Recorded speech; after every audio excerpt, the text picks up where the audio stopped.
Dorothy Louise Eady's life is a story so extraordinary that it blurs the line between reality and myth, history and reincarnation.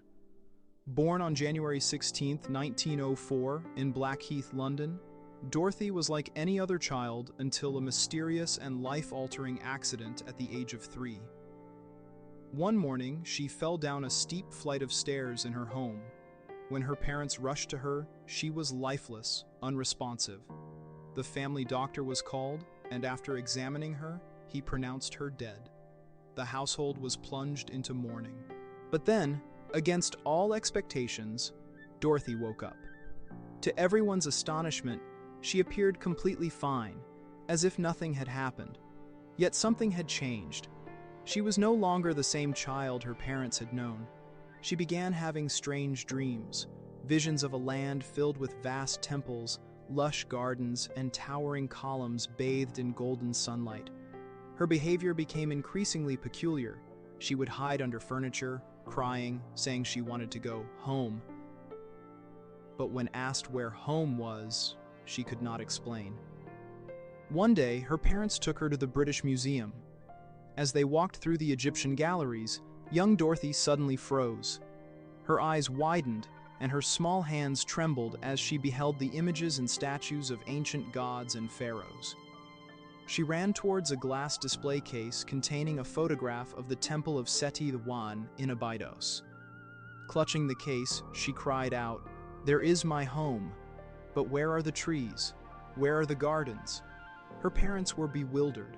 How could their little daughter, who had never left England, recognize a temple thousands of miles away in Egypt? From that moment on, she became obsessed with ancient Egypt. As she grew older, Dorothy's knowledge of Egypt expanded in ways that seemed impossible. She could describe rituals, traditions, and details about daily life in the time of the pharaohs with uncanny accuracy. She began studying Egyptian mythology and language, despite never having been formally trained, but her obsession was not without consequences. In Sunday school, she refused to sing hymns that spoke negatively of the Egyptians, declaring, "I hate Rome," a baffling statement for a child who had never studied ancient history. Her unorthodox beliefs eventually led to her expulsion from school. Her parents were concerned. Doctors examined her, suspecting some kind of mental illness, but no one could explain the depth of her knowledge or the intensity of her longing for Egypt. They tried to distract her with normal childhood activities, but she spent all her time studying hieroglyphs, reading about pharaohs, and sketching images of temples and statues she had never seen in person. As a young woman, Dorothy pursued a career in art, attending Plymouth Art School where she excelled in drawing. But her fascination with Egypt remained dominant. She became involved in theater, particularly plays depicting Egyptian mythology. In these productions, she often took on the role of the goddess Isis, and when she performed, it was as if she were channeling a past life. Then, in 1931, fate intervened. She met an Egyptian student named Imam Abdel Meguid, who was studying in London. They fell in love, and when he returned to Egypt, she followed him. The moment she stepped onto Egyptian soil, she fell to her knees and kissed the ground, exclaiming, "I have come home." It was a moment she had been waiting for all her life.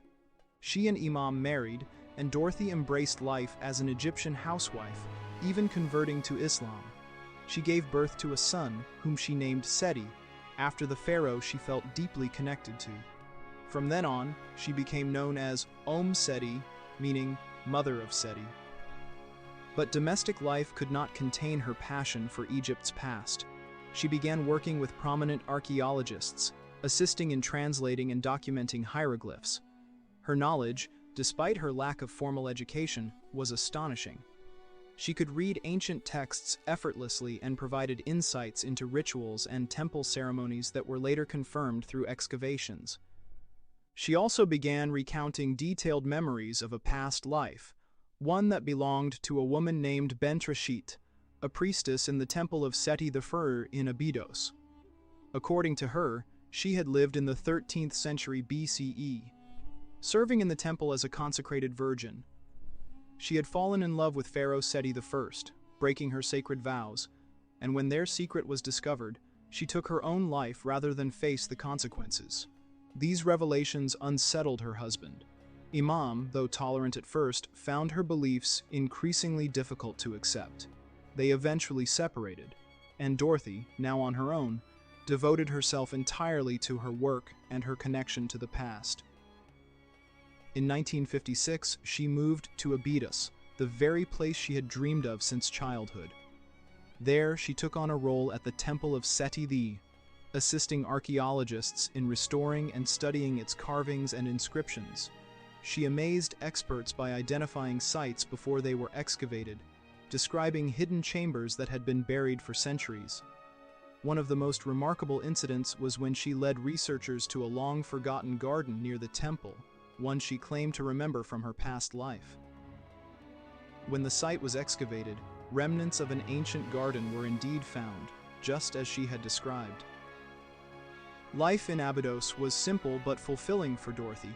She lived in a modest home, surrounded by cats, books, and ancient relics. She adhered to ancient Egyptian customs, often leaving offerings to Osiris and reciting prayers in hieroglyphic script. Locals revered her as a wise woman, seeking her advice and insight on historical and spiritual matters. Visitors from around the world came to see her, some out of curiosity, others to hear her extraordinary story firsthand. Despite her deep devotion to Egypt's past, Dorothy was pragmatic. She understood that many would dismiss her claims, and she never tried to convince skeptics. "I know what I know," she would say. "Whether people believe it or not is up to them." As she aged, Dorothy's health declined, but her mind remained sharp.